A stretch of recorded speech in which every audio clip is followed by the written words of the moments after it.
from me from Castle Goring. We send lots of love and hope you are going to enjoy this.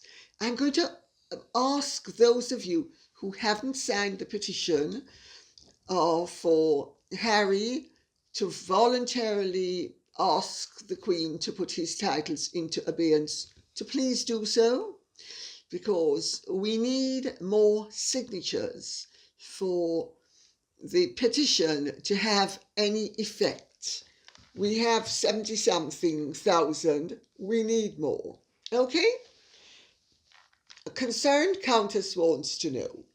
I've been hearing that Prince Charles is devastated by Harry and Meghan's conduct and has either suffered a breakdown or is as close to one as it's possible to be without actually having had one. If you've heard something similar, I'd be grateful for your input. Well, actually, yes, I have heard something similar. I have heard that the Prince of Wales has been completely disconsolate and distraught and has been really very badly affected by the goings on with Harry and Meghan and the continuing goings on with Harry and Meghan. And, you know, he finds himself in a very invidious position.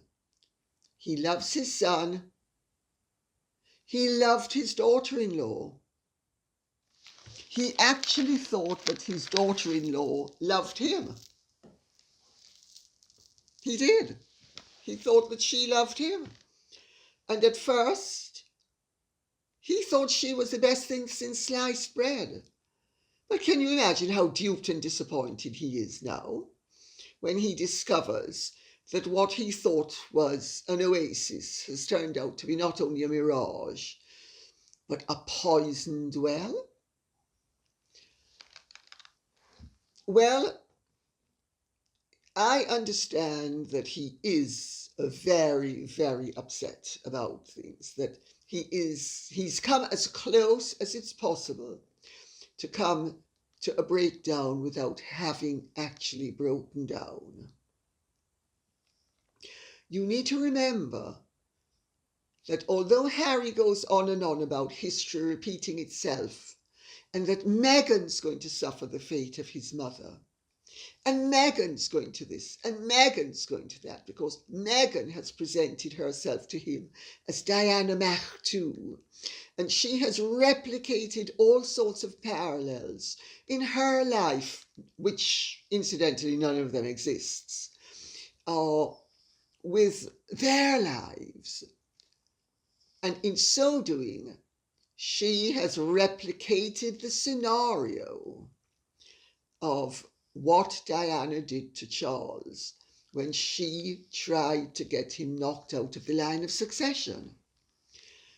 If we cast our minds back to that unfortunate Bashir interview, and now we can cut down a bit of slack because Bashir had lied to her in the most appalling manner, and we can say that he had pushed her over the edge and that she was saying things because he led her to think things that were absolutely not true. So we can cut her some slack. What slack can we cut Meghan and Harry? We can cut Harry a bit of slack if we realize that Meghan is occupying the Martin Bashir role and he's occupying the Diana role. But what slack can we cut Meghan, who has quite deliberately, if her conduct is anything to go by, and if the attempts of her representatives to sully Prince Charles's name and Prince William's and get them excluded from the line of succession, if all of this is as apparent as it already is, let's put it that way, how dreadful for the Prince of Wales to have to live through a second time such a grave injustice. I mean, it's truly dreadful. So when Harry speaks about history repeating itself, it's not repeating itself, Harry, in terms of Meghan ending up being killed by the media. It's ending up with you and Meghan killing your father via the media. Think about that for a second. I think the whole thing stinks to high heaven. And I have utmost sympathy for the Prince of Wales, and I would hope that you do as well. A Wessex supporter says, Lady C, the papers are full of the news that Prince Charles intends to block Prince Edward from being made Duke of Edinburgh. Is that right, and is it fair? Well, you are right that the papers are full of the fact that it is under consideration that Prince Charles will forego the promise made to Prince Edward at the time of his marriage, that he would ultimately succeed his father as the Duke of Edinburgh. It is also right that this is evidently under discussion. Nothing has been decided. Is it fair? In my opinion, absolutely not. You know, I'm old enough and moralistic enough to abide by the principle that somebody who gives her or his word is supposed to abide by it, even when circumstances might change and it might no longer be in your interest to do so, or it might not be so convenient to do so. The whole point of honor, integrity, and honoring your word is that you abide by it irrespective of a change in circumstance and irrespective of whether it ceases to be convenient to do so. If Prince Charles is a king is honour bound to behave in a kingly manner. If his predecessor has given her word and his word, and I'm now referring to his predecessor when he becomes king as monarch, who was Queen Elizabeth II, and his predecessor as Duke of Edinburgh, who was his father, the Duke of Edinburgh. They have given their word to their third son that he would ultimately be made Duke of Edinburgh. I'm afraid Charles is honour bound to do it. And if he doesn't, I think it will be a shocking disgrace. Having said that,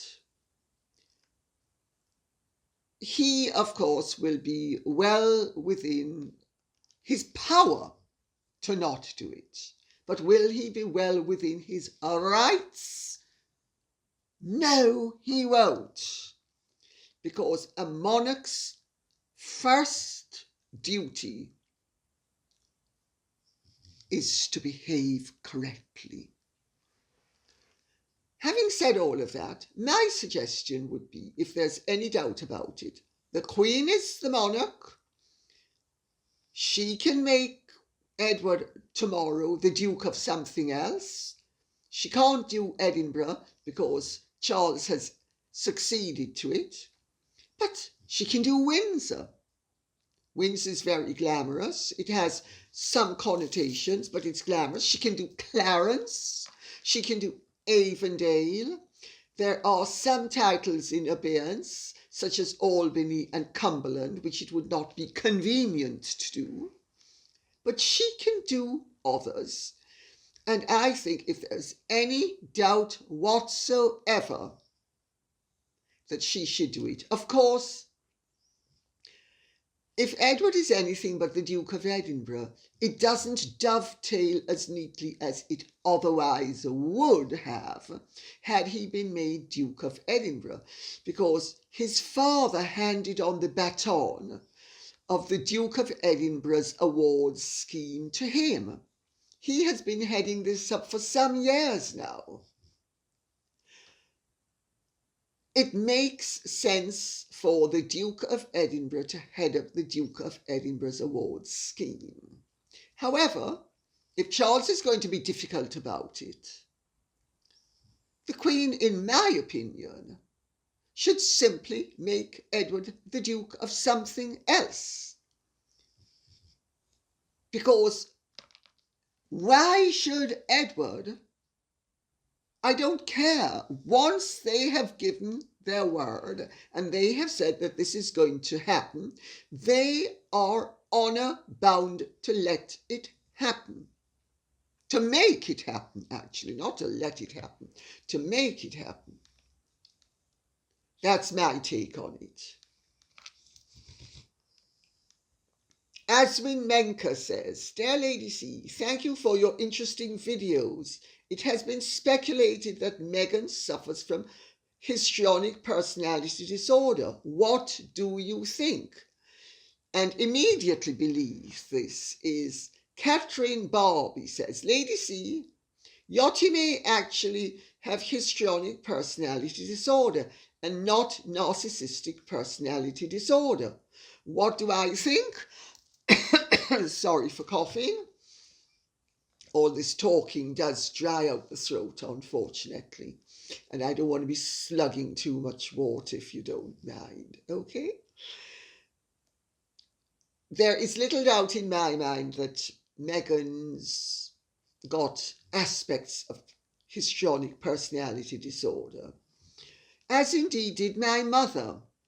Many narcissistic people, or people with narcissistic traits, or people with, especially with narcissistic personality disorder, if they are at all exuberant personalities, and they are overt narcissists, they often have histrionic aspects to their personality. It goes along with the territory. Now, Meghan, as indeed was my mother, is a drama queen par excellence. Everything is at full tilt, 24 hours a day, 8 days a week.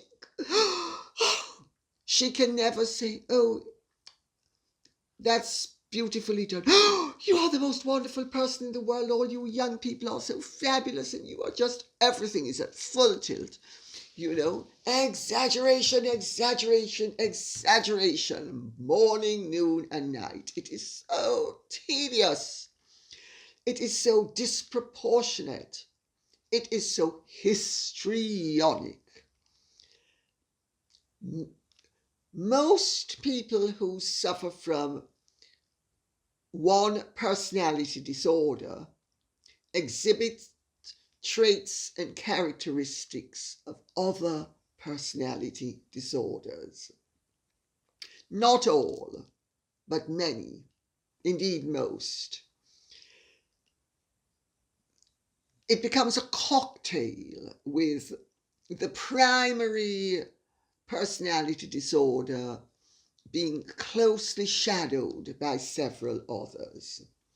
And I think, in my opinion, going off what I've seen of Meghan, she definitely possesses, and I didn't say suffer from, I said possess, because we suffer. Everybody else who observes a narcissist is the person who suffers. The narcissist isn't suffering. Take it from me. I've been there, done that one.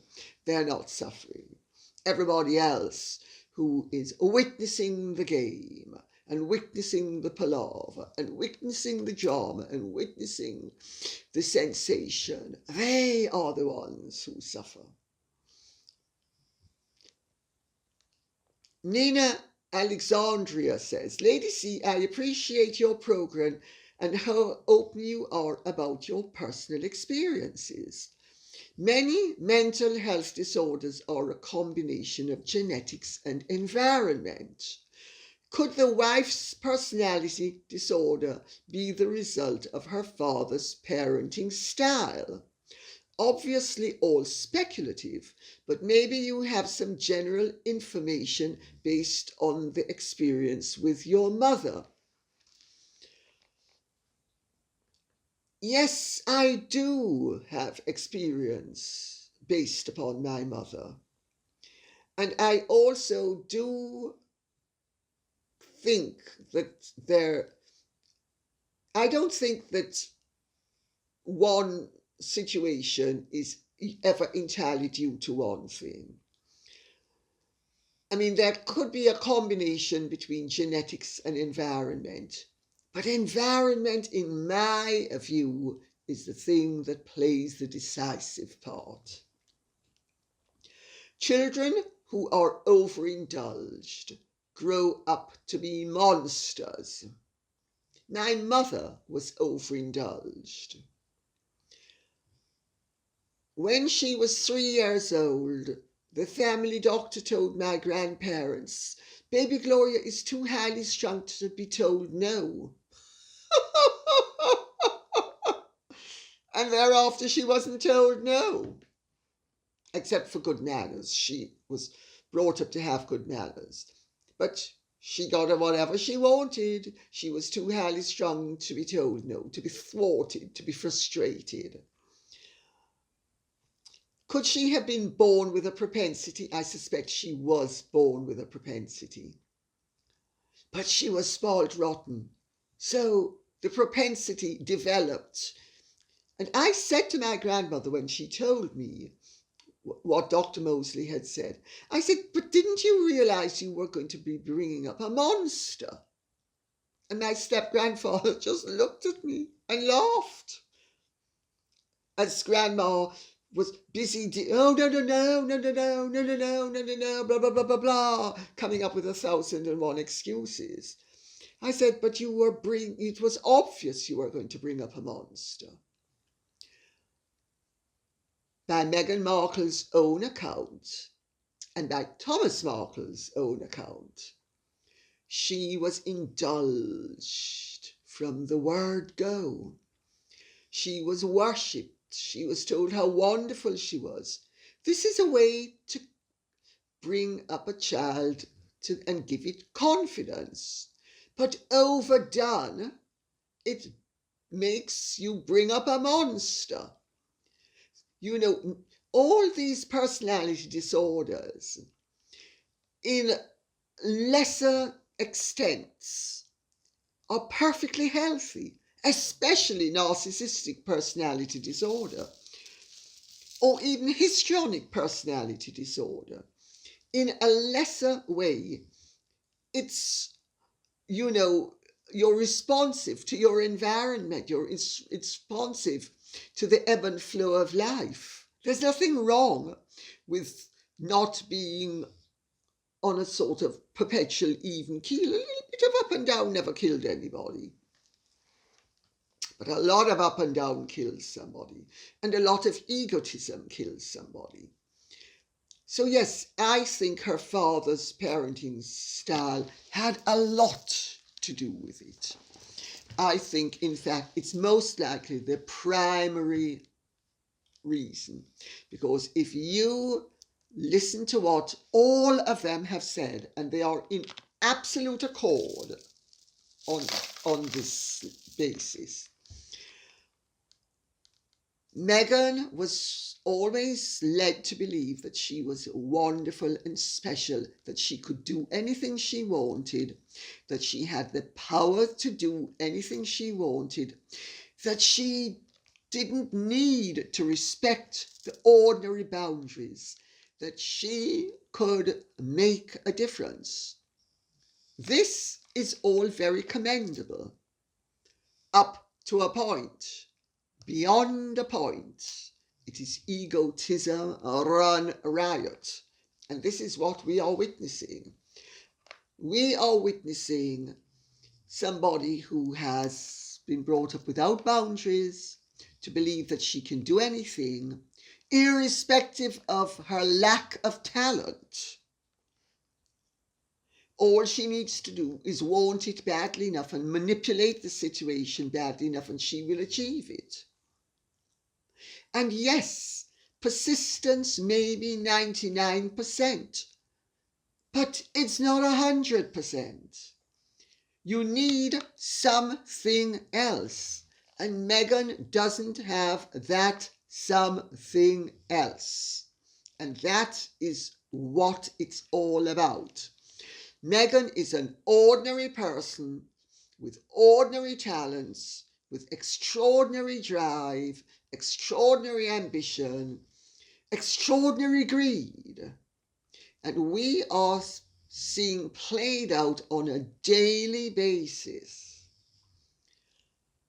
why in the Bible, when it said, spare the rod, spoil the child, God knew what he was talking about, because God did not intend that children should be always indulged. If you read your Bible, and if you read any other work of philosophy, in quotes, you will see that people are warned against undisciplined children, ill-disciplined children, and also against Mickey's snoring.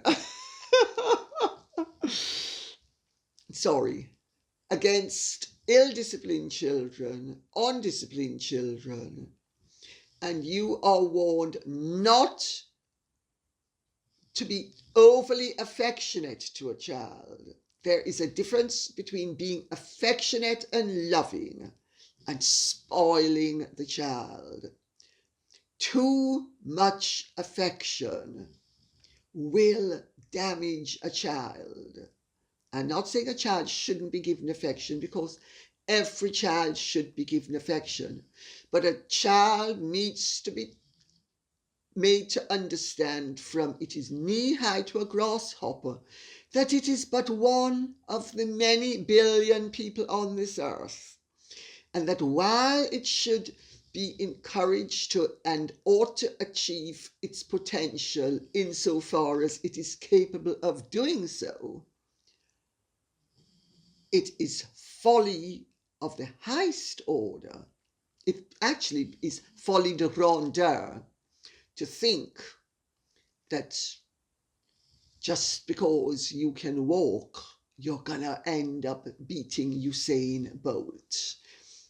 Let's put it like that. Kathy 12 Ray says, I don't like France's President Macron. I think he's a bit of a jerk, quite frankly. I agree there. But he was right when he said that American wokeness is a threat to the stability of other nations. Emotionally and mentally weak American celebrities are wreaking havoc in diplomatic relations everywhere and ruining sports and the arts. Do you agree? Yes, I do, actually. Yes, I do. I mean, just because Macron says some things that I don't agree with doesn't mean that I don't agree with him when I do agree with him. And I think he's absolutely right. And Macron is somebody who, let's face facts, is very determined but disciplined. And he understands that if you want to achieve something, you need to achieve it with hard labor. You need to be determined, and you need to make sacrifices. And he has done so. And I agree with him, because this woke, self-indulgent, Oh, everybody's special. Everybody deserves to be a star. Everybody is wonderful. Not everybody's wonderful. Not everybody's special. Not everybody deserves to be a star. The fact that I'm never going to run fast and Usain Bolt doesn't need to worry about me doesn't mean that I've been deprived. And if I believe that I have been deprived or that I should have the talent when I don't, that's delusional. And an awful lot of American celebrities, I agree with President Macron, have been spreading this false doctrine for too long. And let's face facts, 9 times out of 10, they're doing it because they're vain, they have a platform, they want everybody to think how wonderful they are. Oh, I'm so marvellous, I care so much about the suffering of my fellow man. Oh, I'm so marvellous. Well, of course, that's when they're standing up and making a speech and pontificating. Then they hop in their private jet and go from A to C and don't give a damn about the environment. And they come up with all of these theories of what should be. Life isn't about shoulds. Let me tell you something. I had a really tough life, and I learned very early on, should has nothing to do with what is. Life isn't about shoulds. Life is about ises. What is? And what you need to do to get from A to C is get off your bum and do what you need to do. And stop moaning and groaning about it. Happiness doesn't come to those who are miserable. Those who are happy need to achieve it. And if they don't, they become miserable.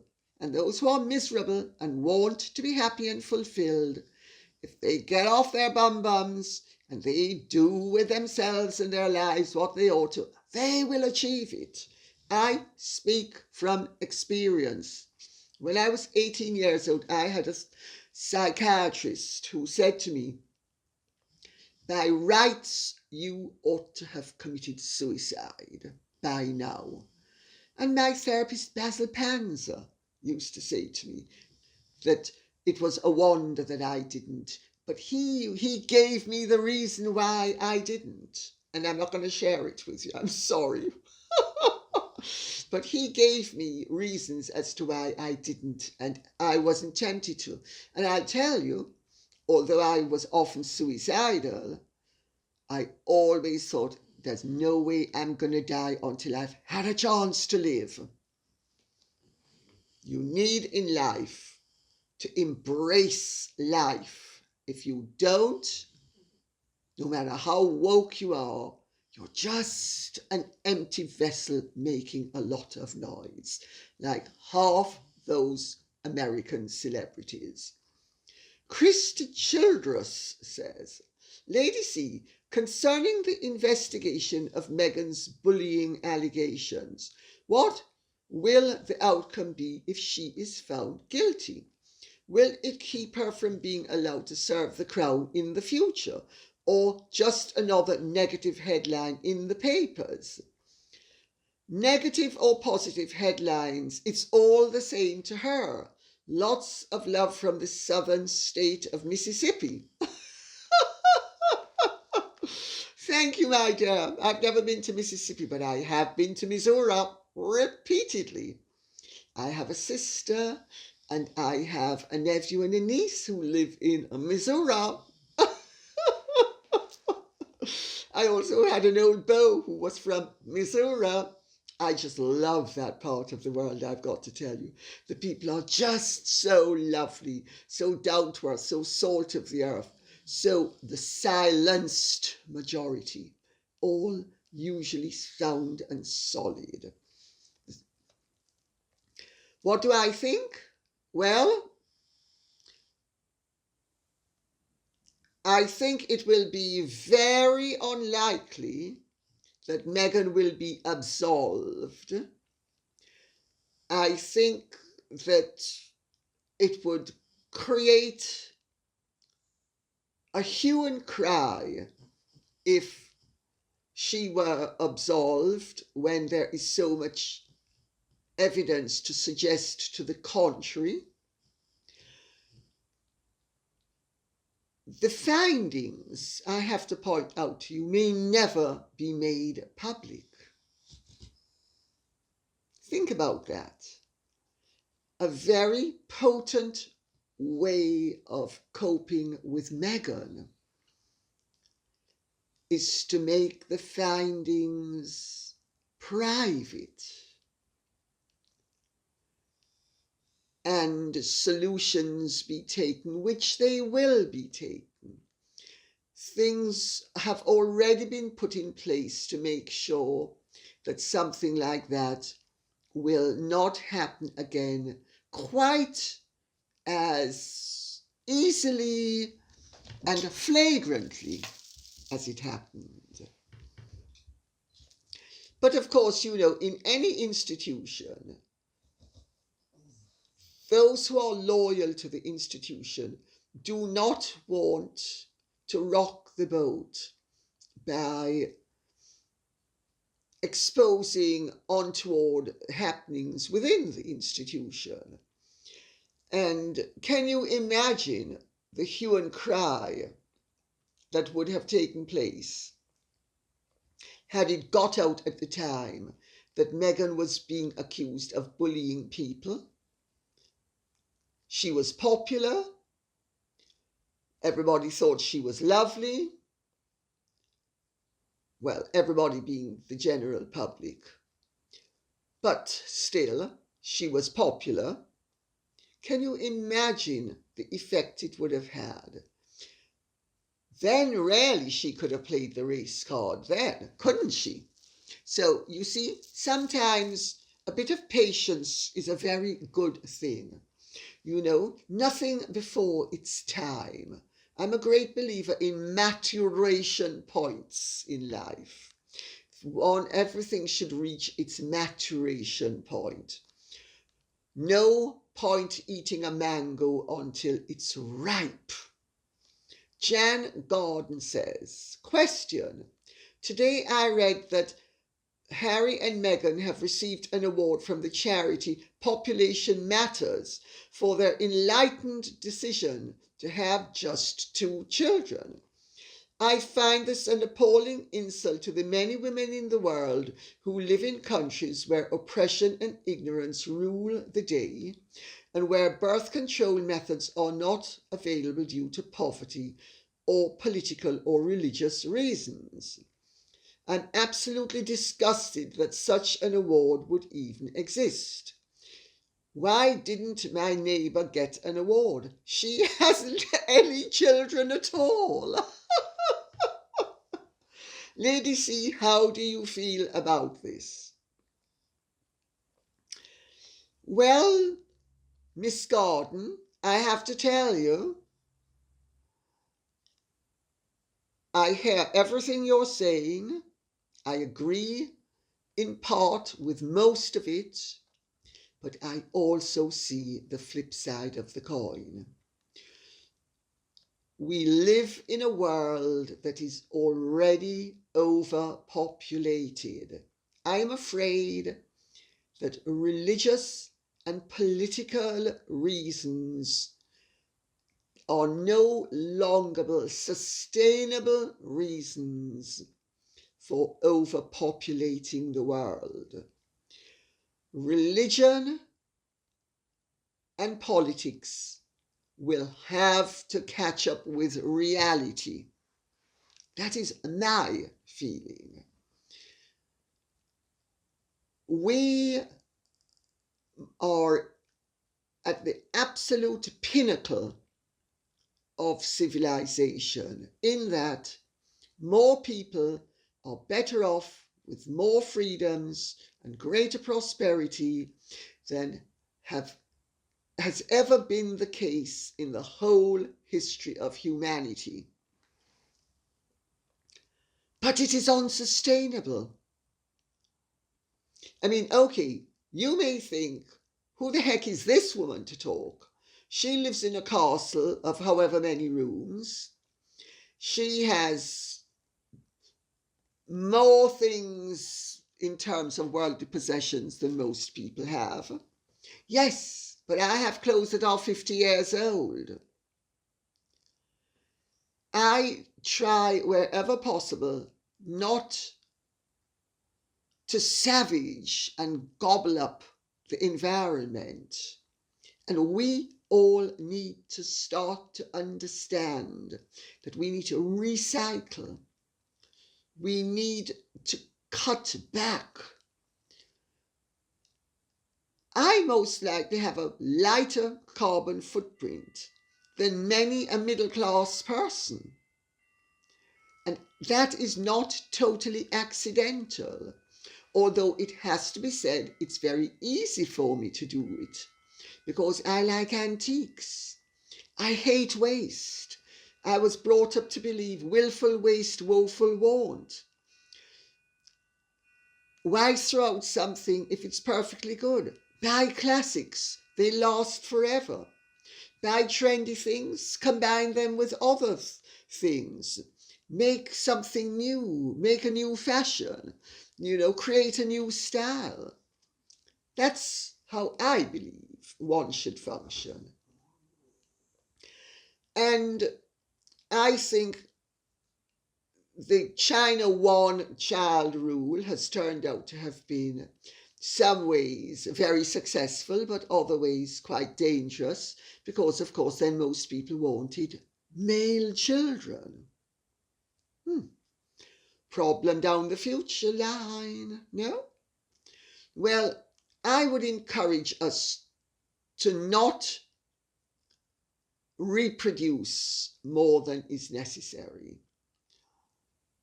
In the good old days when God told the 12 tribes of Israel, go forth and multiply, they were 12 small tribes, nomadic people living in a very harsh environment, surrounded by other tribes who were far more developed and far more powerful than they were.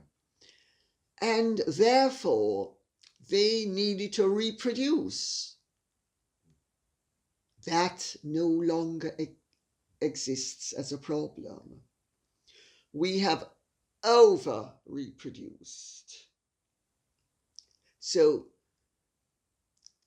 I get what you're saying, but I also see the other point of view. And I suppose if it helps, I don't resent Harry and Meghan getting the award. Although personally, I think they would have been far better advised to keep their traps shut and not poke William and Catherine in the eye with yet more virtue signalling. And let's see what happens if Meghan manages to have, because she's so wonderfully fertile, remember, that, she might already be pregnant with the third baby. Just think about it. A 10-month baby. Conceived right after the other one was delivered. Rainbow Zappa says, why haven't they shown a picture of their second child? Are they hiding something about the child? It's odd. Yes, it is odd. But we're speaking about arch merchandisers. And we're also speaking about pretentious pifflers who insist that they are private people. Well, if they're private people and not public figures, why are they constantly in the news? Have PR teams? Why do they have press secretaries? You see the contradiction? Is there something wrong? Well, there are all sorts of rumours floating around, but I'm not going to go into any of them at this point. All I would say is that Murchas, as Doria used to point out to Meghan, don't give the milk away, sell it. 10-gallon hat says, look up Harry Roper-Curzon, relative of the royal family, who was almost duped by a fake Turkish princess. Well, I have looked him up, and in fact it turns out that he is the nephew of a distant cousin of mine's wife. I went to Robert and Emma's wedding. This chap's father is the present Lord Teynham, who is one of, I think, 10 children. Speaking about fecundity. He and the Earl of Stradbroke have, not this present Lord Teynham, his father, and the Earl of Stradbroke had more children than anybody else in the aristocracy. And he married a Mexican girl who I think said she was a Kurdish princess. And the whole thing has collapsed in recriminations because the Roper-Curzon family began to feel that her claims were extravagant and that her talk didn't add up.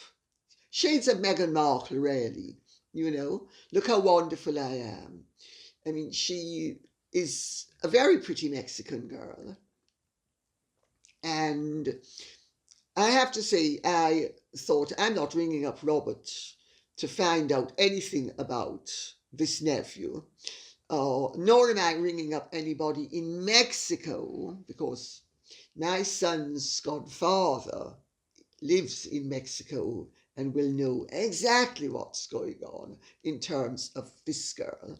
But I did ask one of the younger generation, and they did say that she has been extremely extravagant in her claims, and that ultimately the family thought this woman is full of hot air, investigated, found out that her claims were unsustainable, and she's very good at self-promotion.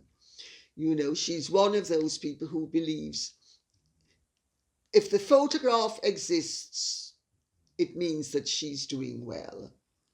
Well, I'm afraid I don't hold by that way of conducting a life. And he has sought a separation, and she then, of course, came back with our counterclaims, which I gather are unfounded. And I wish him well. And he feels, evidently, I gather that he said that he felt that he'd been duped, and I think he feels a little bit stupid. But I don't think he needs to feel stupid, because attractive girls who are bright and can talk the talk, they're very convincing. Very convincing. Nonvilla Delamini says, all sports people have psychologists in their teams. These are the professionals who support them.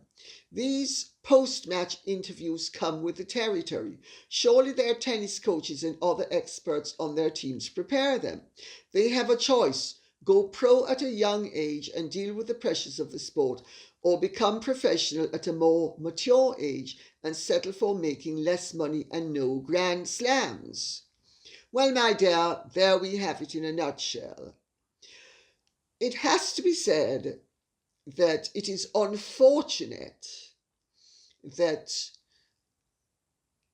professional athletes are now feeling that they are such delicate flowers when they're off the courts that they can't be subjected to a bit of a grilling.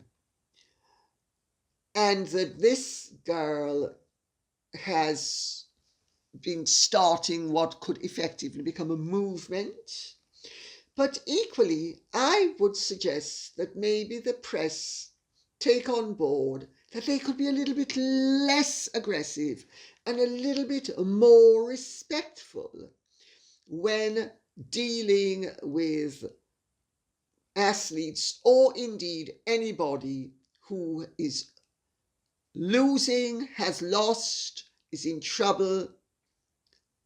I don't think that a bit of compassion, and now I'm using the word in its correct meaning, not in the way Harry and Meghan use it. I'm speaking of proper compassion. I think there are lessons that can be learned on both sides, but if the press won't ease up, I'm sorry. I think it is the duty of all athletes to run the gauntlet, because we need a free press. We all need a free press. And on that note, I will say thank you very much for listening. I hope this has been of some interest to you. If it has, please like, share, subscribe, press the notification bell, and please keep the questions coming in the comment section. God bless. Bye-bye.